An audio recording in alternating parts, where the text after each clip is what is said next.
The first signs were there, hiding in plain sight like poisonous flowers in a carefully tended garden. I should have known, we always know, deep down, when our world is about to shatter.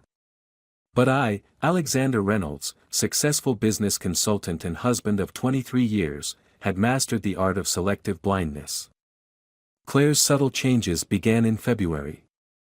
Small things at first, new perfumes that seemed to evaporate by dinner time, mysterious appointments that couldn't be rescheduled, and late-night texts that made her smile in ways I hadn't seen in years. I told myself it was nothing, just my wife of 2 decades finding herself again after our youngest left for college. "You're working too hard, Alex," she would say, her manicured fingers tracing patterns on my shoulder as she passed behind my home office chair. Her touch felt different somehow, lighter, almost apologetic. "You should take a break, maybe join me at yoga sometime." The invitation always came with a laugh that seemed to hold a secret, like an inside joke I wasn't part of. I buried myself in work instead, taking on more clients, spending longer hours at the office. My firm was expanding, and I told myself that's why I didn't notice the growing distance between us. The truth was, I was afraid to look too closely at the widening cracks in our marriage. Marcus, my oldest friend and business partner, tried to warn me. "Something's different about Claire," he said one evening over whiskey at our regular bar. "She's been showing up at places she never used to go, with people we don't know." But I dismissed his concerns, defending her right to expand her social circle now that we were empty nesters. The warnings became harder to ignore when Sarah, our daughter's former tennis coach and family friend, caught my eye at the country club one afternoon. Her face carried that uncomfortable mix of pity and hesitation that people wear when they're holding on to information that could destroy someone's world. "Alex," she said, touching my arm with uncharacteristic gentleness, "I need to tell you something about Claire. I've seen her at the Grand Hotel several times during my morning training sessions. She's always with the same man, tall, younger, drives a black Range Rover." The description hit me like a physical blow. James Morrison, the new real estate developer who joined our country club 6 months ago. 42 to my 55, with the kind of confidence that came from never having failed at anything important in life. I'd introduced them myself at the club's New Year's gala, watching with naive pride as my beautiful wife charmed yet another business contact. But I still wouldn't, believe it. Claire and I had built a life together, raised 2 children, weathered countless storms. We had a story that couldn't end like this, in tawdry hotel meetings and secret smiles. Then came the day I found the receipt, carelessly left in her car when I borrowed it to get my Mercedes serviced. La Perla, $840. The date was 3 weeks ago, but I couldn't remember seeing any new lingerie. The realization felt like swallowing broken glass. These weren't purchases meant for my eyes. That night, I watched Claire prepare for what she called a charity committee meeting. She wore a black dress I'd never seen before, elegant but with a hint of danger in its cut. Her movements were precise, practiced, a performance I'd seen hundreds of times but was only now beginning to truly understand. "Don't wait up, darling," she said, kissing my cheek. Her perfume was different again, something exotic and expensive that made my head swim. "These planning sessions can run late." I smiled, played my part in our careful choreography of deception. "Of course, honey. Make a difference in the world." As her car disappeared down our curved driveway, I sat in my study, a glass of untouched scotch in my hand, and opened my laptop. 23 years of trust were about to be tested against modern technology, and I wasn't sure which I feared more, finding evidence of betrayal or discovering how easily I could become someone who tracked his wife's movements. But as I stared at the screen, my cursor hovering over the Find My iPhone app we'd installed years ago for family safety, I realized something that chilled me more than any potential discovery. Part of me had known this was coming from the very beginning. The real question wasn't whether Claire was being unfaithful, it was why I had chosen to blind myself to it for so long. And that's when my phone buzzed with a text from Marcus, "You need to see this. Now." Attached was a photo that would change everything, but not in the way I expected. Because what I saw in that image wasn't just evidence of my wife's betrayal, it was proof of something far more sinister, a conspiracy that went beyond a simple affair. The game Claire was playing wasn't just about passion or midlife crisis. As I stared at the image on my phone, I realized she had orchestrated something far more elaborate, and I was just beginning to understand my role in her perfect lie. Marcus's photo burned into my consciousness like a brand, Claire leaving the Grand Hotel, not with James Morrison, but with Richard Kessler, my firm's biggest client. The timestamp read 2:47 p.m., 3 days ago, during a meeting I'd been told was cancelled due to Kessler's family emergency. The implications unfurled in my mind like poison blooming in clear water. The scotch in my glass had grown warm, forgotten as I pieced together a puzzle I never wanted to solve. Every major account my firm had lost over the past 6 months had gone to Morrison Development Group. Each time, Claire had been there at the club, at charity events, at dinner parties, weaving her web with elegant precision. "There's more," Marcus's voice crackled through my phone. "Morrison's company, it's not just real estate. They're using the developments as a front for something bigger. And Claire, she's been accessing our client files through your home computer for months." The betrayal transcended the physical, reaching into the very foundation of everything I'd built. I thought of Claire's casual suggestions about my computer passwords, her sudden interest in my work schedule, the way she'd encourage me to share details about difficult clients over intimate dinners. Each memory now felt tainted, reconstructed through the lens of manipulation. "How long have you known?" I asked Marcus, my voice barely recognizable to my own ears. His silence spoke volumes before he finally answered. "I started suspecting when the Patterson account went sideways. But I couldn't be sure until last week. Alex, she's been working with them for at least a year. The affair with Morrison. It's just a cover for their meetings." The revelation hit me with the force of a physical blow. A year. While I was planning our anniversary trip to Tuscany, while she was helping our daughter move into her college dorm, while she was sleeping beside me every night, she'd been systematically dismantling my life. I pulled up our bank statements, and the pattern emerged like a map of betrayal. Small withdrawals, perfectly timed to stay under my radar. Wire transfers disguised as charity donations. The numbers danced before my eyes, each one a testament to her methodical destruction of our shared life. "They're meeting tomorrow night," Marcus continued. "All of them, Morrison, Kessler, Claire, and someone from the SEC. They don't know I've traced the connection." The mention of the Securities and Exchange Commission sent a chill down my spine. This wasn't just corporate espionage, this was something that could end with me behind bars, taking the fall for whatever scheme they'd constructed. I thought of James Morrison's confident smile at the club, the way he'd clap my shoulder with false camaraderie. "Alex, you're a dinosaur in this business," he'd said once, laughing as if it were a joke. "The future belongs to those who aren't afraid to break the rules." The irony tasted bitter. I'd spent my career building a reputation for integrity, while my wife had been using that same reputation as currency in her dealings with Morrison. A text message lit up my phone: "Claire, meeting running late. Don't wait up. Love you." Each word felt like a carefully crafted blade, designed to keep me docile, trusting, blind. I opened my safe and pulled out the USB drive where I kept backups of all my client files.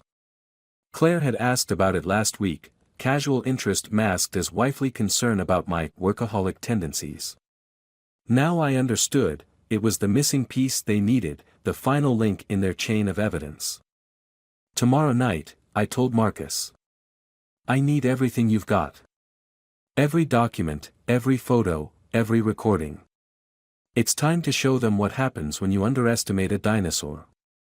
As I hung up, my eye caught our wedding photo on the desk, Claire in white, looking up at me with what I'd always thought was adoration. Now I saw it for what it was: calculation. The woman I'd loved for 23 years was a masterpiece of deception, and I'd been her willing canvas. But as I sat in my darkening study, a strange calm settled over me. Claire had taught me well, though she didn't know it yet. All those years watching her perfect the art of social manipulation, learning the intricate dance of power and influence, I'd been an apt pupil. Now it was time to show her exactly how much I'd learned. My phone buzzed again, an email from James Morrison himself, inviting me to join tomorrow's meeting. Time to discuss the future, he wrote. Your insight would be invaluable. They thought they were setting the final trap. But as I typed my acceptance, I smiled for the first time in weeks. Because while they'd been playing chess, I'd been learning a different game altogether, one where the pieces weren't black and white, and the rules were made to be broken. What they didn't know was that tomorrow night wouldn't be an ending. It would be my opening move. Morning light crept across our bedroom floor like a hesitant intruder as I watched Claire prepare for her day. Every gesture, every casual touch between us now carried the weight of revelation. Her hand brushing my shoulder as she passed felt like acid on my skin, each sweet smile a dagger wrapped in silk. The woman I'd woken beside for 23 years had become both intimately familiar and terrifyingly unknown, a contradiction that threatened to splinter my sanity. You seem tense, darling, she murmured, applying her signature red lipstick with practiced precision. The mirror reflected back two Claires, the devoted wife and the architect of destruction. Is it the meeting with James tonight? You know he only wants what's best for the firm. The genuine concern in her voice was masterful, a performance so flawless it made my throat constrict with a mixture of admiration and revulsion. I'd always known she was brilliant, but I'd never understood just how dangerous that brilliance could be when turned against me. Just thinking about the future, I replied, the words tasting like ash in my mouth. The double meaning hung between us, unacknowledged, a perfect metaphor for our marriage. After she left, I sat in my study, surrounded by the artifacts of our shared life. Photos of family vacations, Claire's arms wrapped around me, her smile radiant and seemingly genuine. Had there been truth in any of it? Or had each moment been carefully crafted, a stepping stone toward my eventual destruction? Marcus arrived at noon, carrying a thick folder and shadows under his eyes that spoke of a sleepless night. I've got everything, he said, spreading documents across my desk like a general mapping out a battlefield. Financial records, email transcripts, surveillance photos. They've been planning this for 18 months, Alex. While you were nursing Claire through her supposed depression last year. She was laying the groundwork, I finished, the pieces clicking into place with brutal clarity. Her emotional withdrawal, the tearful conversations about feeling unfulfilled, it had all been calculated to make me more focused on supporting her, less attentive to the subtle shifts in our financial and professional lives. The evidence before me painted a picture of breathtaking sophistication. Claire hadn't just betrayed me, she'd orchestrated a symphony of deception. Every account lost to Morrison's firm had been preceded by intimate dinners where she'd expertly extracted information about client vulnerabilities. Each strategic misstep I'd made had been guided by her subtle suggestions, planted like poisonous seeds in the fertile soil of my trust. There's something else, Marcus hesitated, pulling out a final document. We found this in Morrison's private server. It's a proposal for after your breakdown. My hands didn't shake as I read the document, a detailed plan for my professional and personal destruction, culminating in my forced resignation and a divorce that would leave me penniless and possibly facing criminal charges. Claire's fingerprints were all over it, I recognized her elegant turn of phrase, her attention to psychological detail. They've underestimated you, Marcus said quietly. They think you're too honorable, too bound by conventional morality to fight back effectively. A laugh bubbled up from some dark place inside me, a sound I barely recognized as my own. Honor, I mused, running my fingers over the glossy surface of our wedding photo. Claire taught me something about honor, though she doesn't realize it yet. True honor isn't about playing by the rules, it's about protecting what matters, whatever the cost. The plan crystallized in my mind with sudden, terrible clarity. Claire had spent years studying my weaknesses, but in doing so, she'd revealed her own. Her methodical nature, her need for control, her absolute confidence in her ability to manipulate those around her, these would be the instruments of her undoing. I reached for my phone, dialing a number I'd never thought I'd use. "Stephen. It's Alexander Reynolds. Remember that conversation we had at the club last month? About certain irregularities you'd noticed in Morrison's development projects? I think it's time we discussed those in detail." Stephen Chen, the quiet, unassuming head of forensic accounting at the SEC's regional office, had been waiting for exactly this call.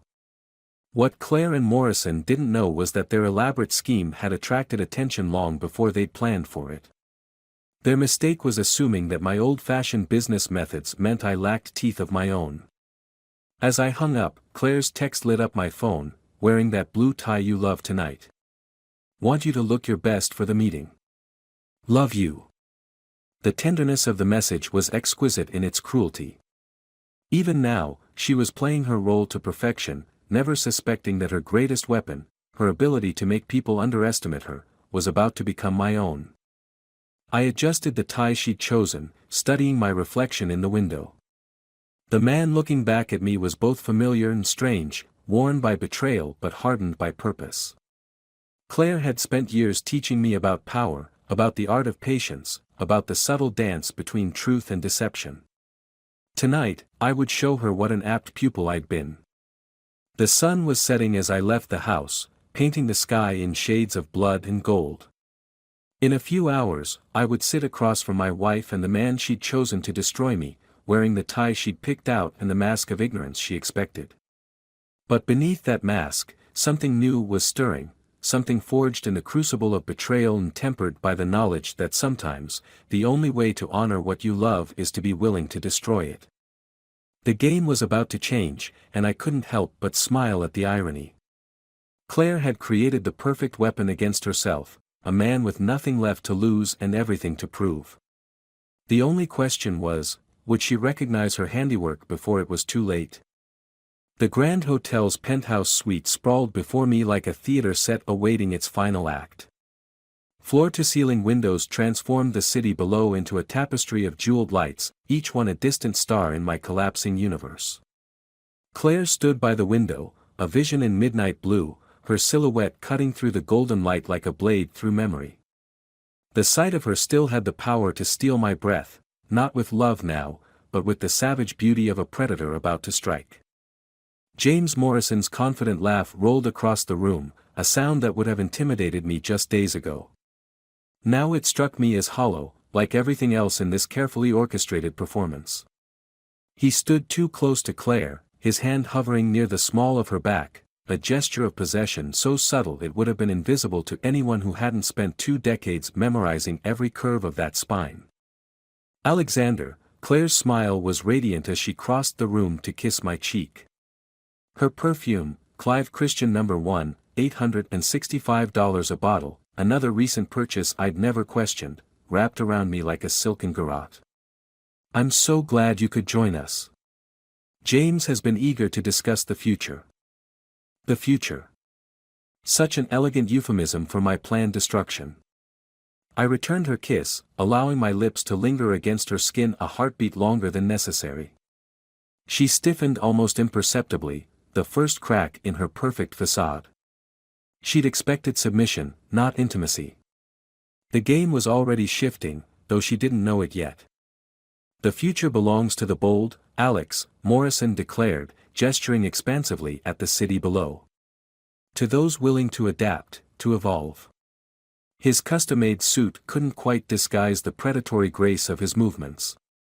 A younger, hungrier wolf, thinking he'd cornered an aging lion. Richard Kessler lurked in the corner, nursing his scotch with nervous energy. His eyes darted between Claire and me, questioning whether the trap was truly set. The SEC representative, a sharp-featured woman named Andrea Hayes, watched it all with calculated disinterest, like a vulture awaiting the kill. Speaking of evolution, I smiled, settling into one of the leather armchairs with deliberate ease. "I've been doing some fascinating reading about corporate adaptation. The way smaller, aggressive companies sometimes target established firms, like remoras attaching themselves to sharks. Claire's hand tightened almost imperceptibly around her wine glass. She knew my tells, knew this wasn't the defensive posture she'd anticipated. For the first time, I saw a flicker of uncertainty in those jade eyes that had watched me sleep for 23 years.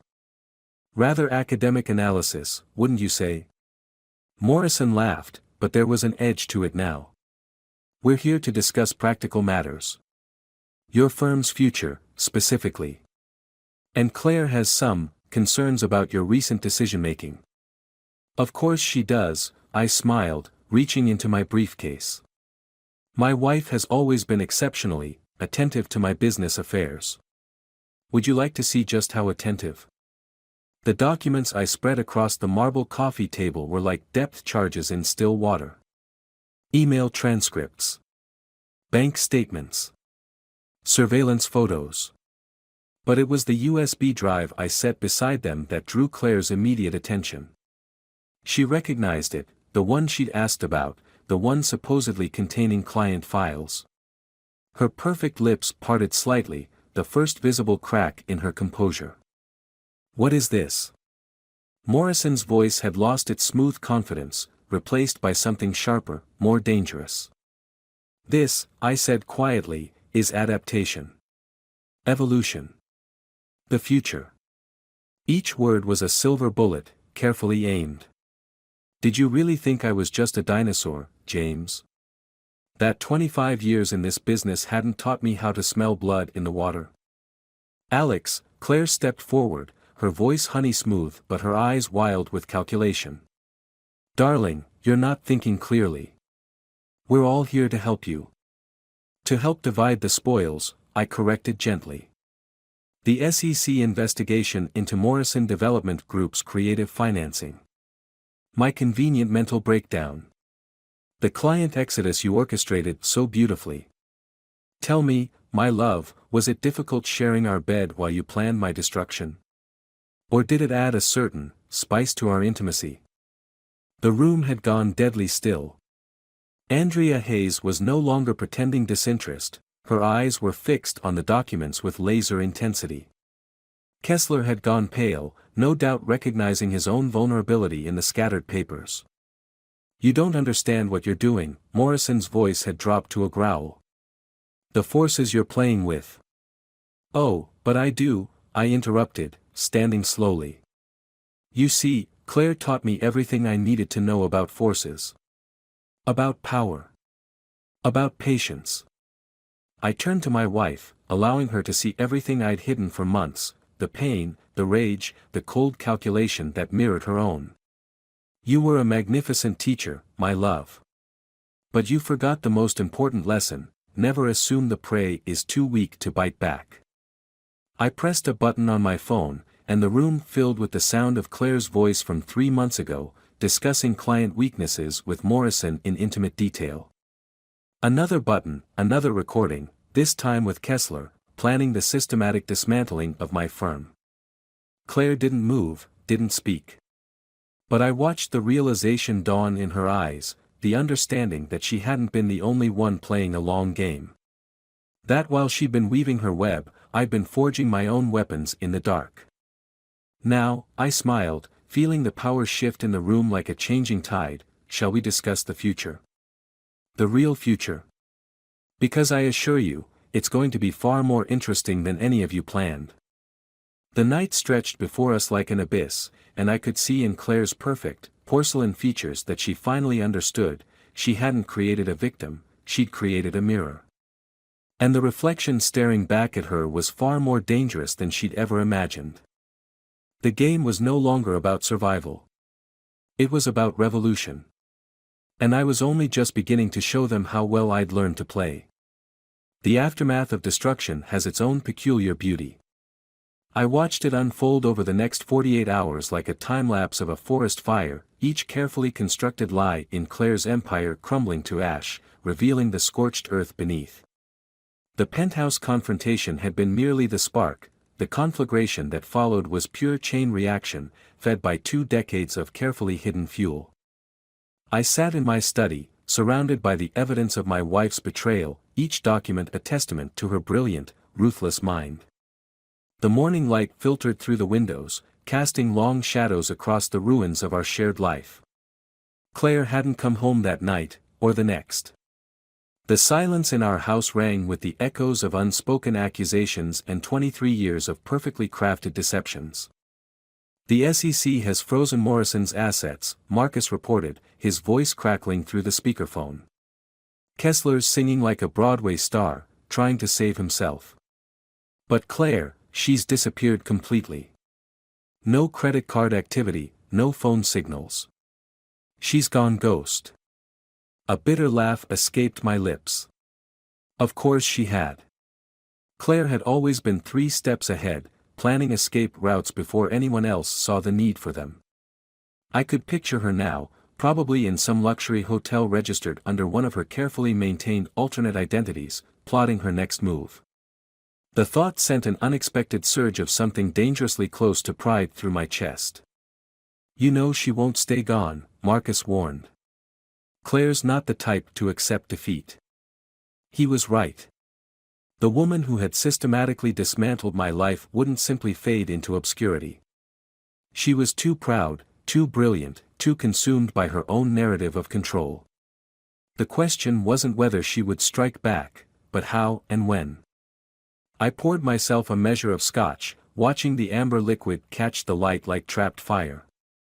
The glass was part of a set Claire had given me for our 20th anniversary, cut crystal from a small artisan in Venice.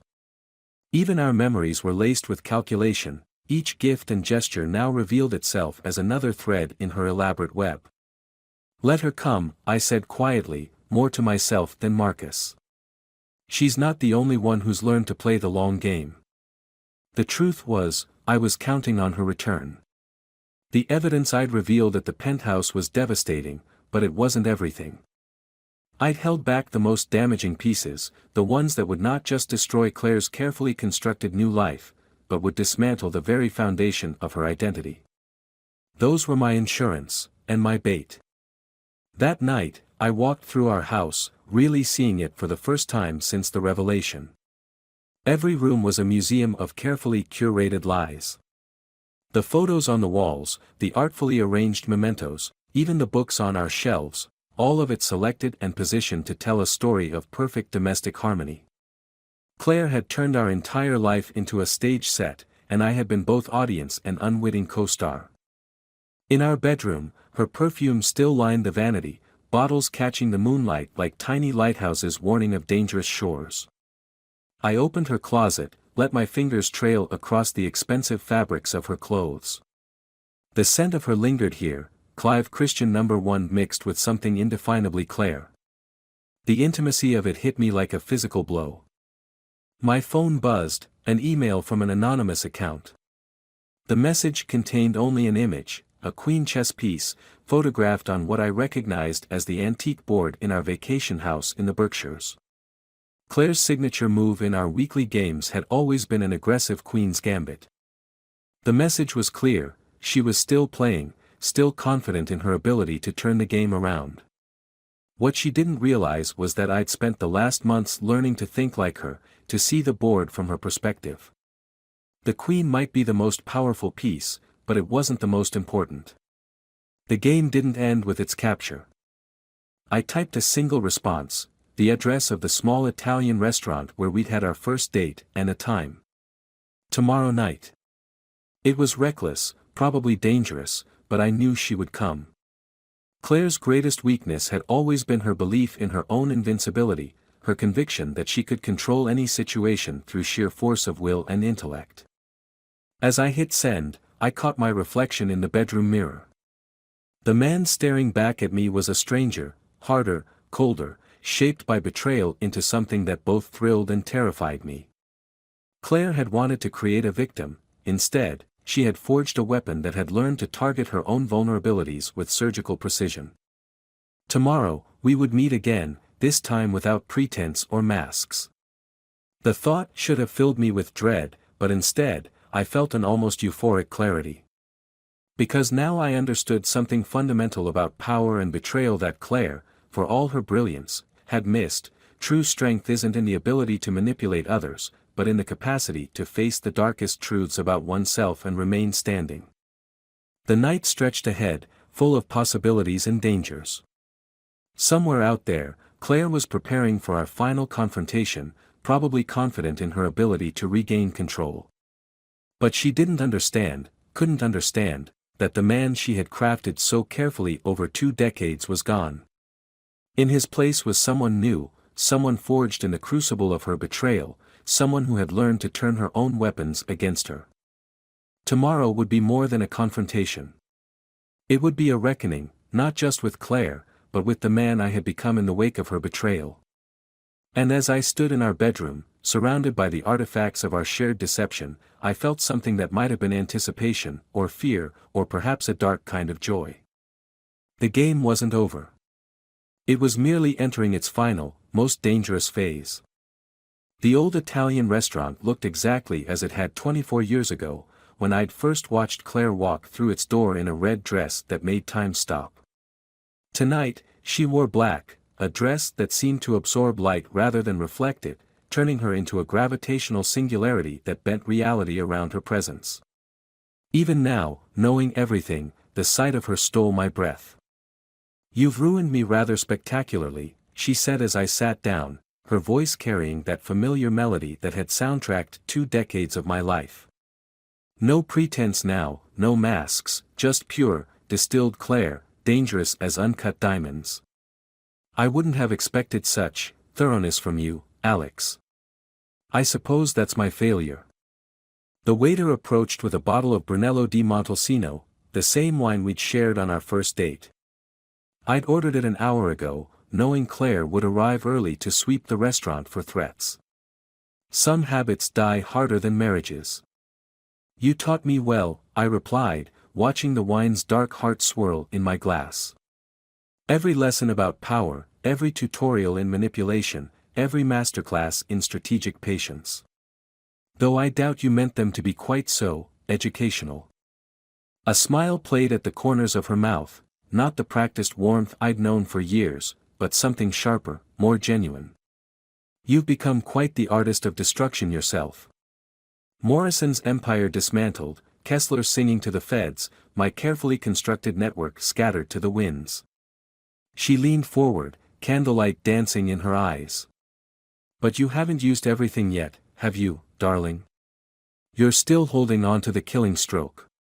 The pasta arrived, linguine al frutti di mare, her favorite. The scent of garlic and sea brought back 1,000 shared meals, 1,000 intimate moments now revealed as tactical maneuvers in her long game.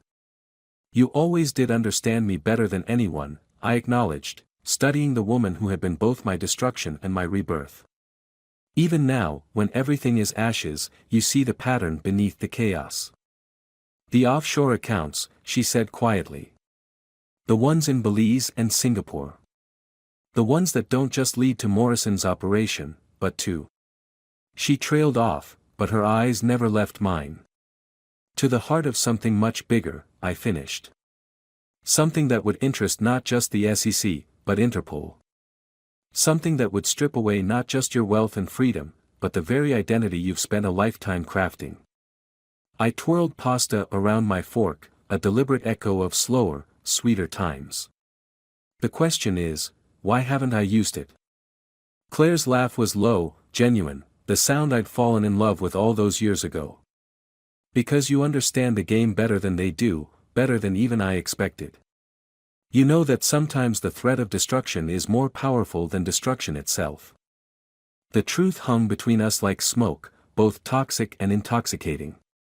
We were more alike now than we'd ever been during our marriage, 2 masters of manipulation finally seeing each other clearly, without the distorting lens of love or pretense. "I could destroy you completely," I said softly. "Erase every careful construct, every elaborate facade. Leave you with nothing but the raw truth of who you are. But you won't," she smiled, reaching across the table to touch my hand. The contact sent electricity through my skin, familiar yet alien, like touching a live wire wrapped in silk. "Because you've learned the most important lesson of all, true power isn't in what you do, it's in what you choose not to do." I let her fingers linger on mine for a moment before withdrawing. The evidence stays sealed, I said, watching her face carefully. Your new identity remains intact, your deeper secrets safe. But you'll disappear, completely and permanently. No contact, no revenge, no attempts to rebuild what's been burned. And if I don't agree? Then I burn it all, I replied simply. Not out of vengeance, but because you've taught me that sometimes cauterization is the only way to truly heal. Claire sat back, something like pride flickering across her perfect features. You've become magnificent, she whispered. Everything I could have shaped you into, if I'd had different ambitions. No, I corrected gently. I've become myself, forged in the fire of your betrayal, tempered by the very lessons you never meant to teach. That's the final irony, isn't it? In trying to destroy me, you've given me the greatest gift of all, clarity. She stood then, gathering her purse with the elegant efficiency I'd always admired. The student has surpassed the teacher, she smiled, a genuine sadness tinging her words. Goodbye, Alexander. Thank you for dinner, and for the education. I watched her walk away, her silhouette cutting through the restaurant's warm glow like a blade through memory. The weight of the USB drive in my pocket, the one containing every secret that could unmake her, felt lighter now, transformed from weapon to wisdom. Later that night, I stood in our bedroom, my bedroom now, and began to pack away her remaining things. Each item was a chapter in our shared story, the silk scarf from Paris, the antique locket that held secrets instead of photos, the handwritten notes that had meant everything and nothing. I worked methodically, not with rage or sorrow, but with the careful precision she had taught me to value. As I placed the last box in the attic, my phone buzzed with a text from an unknown number. You were always the better version of us both. See. I deleted the message without replying. Some endings don't need words, some victories are better marked in silence. Claire had taught me that too, though perhaps not in the way she'd intended. The moon painted silver patterns on the floor, the same floor where we'd danced on our 20th anniversary, where we'd made love during summer storms, where I'd finally learned to see through the perfect illusion of our life together. I stood in that silvery light, feeling the weight of transformation settle around me like a new skin. The man who had loved Claire was gone, replaced by someone stronger, clearer, more complete. She had meant to break me, but instead had forced me to become unbreakable. It was a gift I would never thank her for, and a debt she would never acknowledge. Outside, the city hummed with possibility. Tomorrow would bring new challenges, new battles, new opportunities for both creation and destruction. But tonight, in the quiet aftermath of the most elegant war I'd ever fought, I finally understood the truth that had eluded me for 23 years. Sometimes the greatest victory isn't in destroying your enemy, but in choosing to let them live with the knowledge of what they've created. I closed the attic door on the artifacts of our shared deception and walked downstairs to pour myself a scotch. The crystal caught the moonlight, scattering tiny rainbows across the wall, beautiful, sharp, and utterly transformed by fire into something that could either cut or illuminate. Just like me.